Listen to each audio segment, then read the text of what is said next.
ভারতের প্রাক্তন প্রধানমন্ত্রী রাজীব গান্ধীর ৮২তম জন্মদিবস পালন হলো বালুরঘাটে। এদিন বালুরঘাটের নারায়ণপুর কংগ্রেস ভবনে রাজীব গান্ধীর জন্মদিন পালন করল দক্ষিণ দিনাজপুর জেলা কংগ্রেস। রাজীব গান্ধীর প্রতিকৃতিতে মাল্যদান ও শ্রদ্ধা নিবেদন করেন কংগ্রেস কর্মীরা। রাজীব গান্ধীর জন্মদিবস উপলক্ষে কংগ্রেসের দলীয় পতাকা উত্তোলন করেন জেলা কংগ্রেস সভাপতি গোপাল দেব।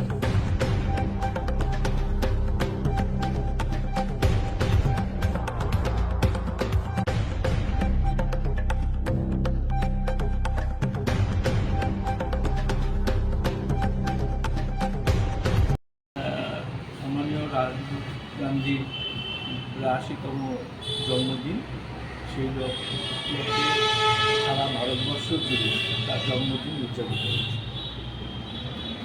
আজকে কি কি অনুষ্ঠান অনুষ্ঠিত হলো?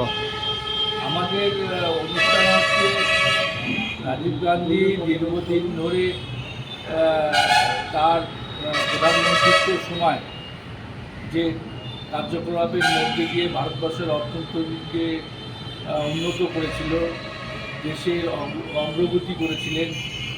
ভারতবর্ষের প্রকৃতভাবে যে ডিজিটাল ভারতবর্ষ, ডিজিটাল ইন্ডিয়া যে কথাটা প্রচার করা হচ্ছে, সেটা রাজীব গান্ধীজির আমলেই তৈরি হয়েছিল। এবং মোবাইল থেকে আরম্ভ করে কম্পিউটার এবং ভারতবর্ষের অর্থনৈতিক পরিবর্তনের জন্য, গ্রাম বাংলাকে উন্নত করবার জন্য যে পঞ্চায়েত রাজ, সেটা রাজীব গান্ধীজির সৃষ্টি। এবং বিশেষ করে যুব সমাজ, যাদেরকে ভারতবর্ষের পরিচালনার দায়িত্ব তুলে দিতে চেয়েছিলেন রাজীব গান্ধী, তাদেরকে ২১ বছর থেকে কমিয়ে ১৮ বছরের ভোটাধিকার দিয়েছিলেন। আজকে যে ভোটের অধিকারকে কেন্দ্র করে নির্বাচন কমিশনারকে ব্যবহার করে কেন্দ্রীয় সরকার তাদেরকে বঞ্চিত করছেন, আজকে এই দিনে রাজীব গান্ধীর কথা আরও অত্যন্তভাবে আমাদের সবার মনে উঠে আসছে।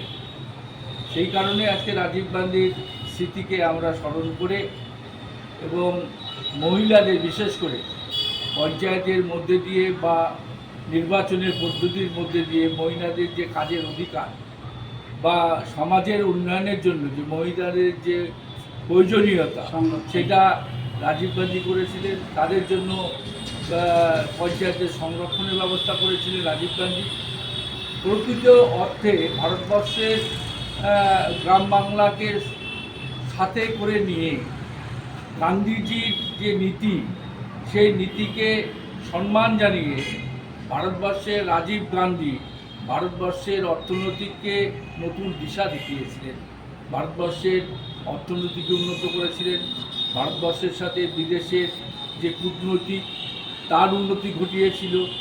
সেই জন্য রাজীব গান্ধীকে আজকে বিশেষ করে সর্বস্তরের মানুষ নতুনভাবে চিন্তাভাবনা করছে, নতুনভাবে তার অভাবকে অনুভব করছি আমরা। Thank you. আপনার নাম? আমি গোপাল দেব, দক্ষিণ দিনাজপুর জেলা কংগ্রেস সভাপতি।